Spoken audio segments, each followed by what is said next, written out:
امسال تصمیم گرفتم برای نوروز اسلایس‌های متنوع درست کنم که انتخاب اولم اسلایس گردو و دارچین. درست کردن خمیرش خیلی راحته. روغن صاف و با پودر قند و وانیل تو کاسه بریزید و با همزن هم بزنید تا به رنگ روشن در بیاد.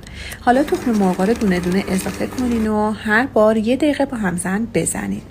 بعد از اون آرد و طی 2 مرحله به موادتون اضافه کنید. اول با لیسک و بعد با دست مواد رو به خورده هم میدین تا خمیر نرم و لطیفی به دست بیاد. اصلا خمیر رو زیاد ورز ندین چون به روغن میافته. خمیر رو تو سینی 20 درصدی که اسپری روغن زدین یا فویل کشیدین با دست کمی پهنش کنین و بعد به کمک وردنه کاملا صافش کنین. قبل گرم شده به مدت 20 دقیقه بپزید تا لبه هاش کمی طلایی رنگ بشه. وقتی در بردیم بلافاصله مارمالاد سیبو به کمک پالت به صورت کاملا یک دست روی خمیرتون پهن کنید. دارچین و گردوی خرد شده رو بریزید و با دست کمی فشار بدین تا فیکس بشه. 2 ساعت توی یخچال بذارین و بعد با شکلات سفید آب شده تزیین کنید.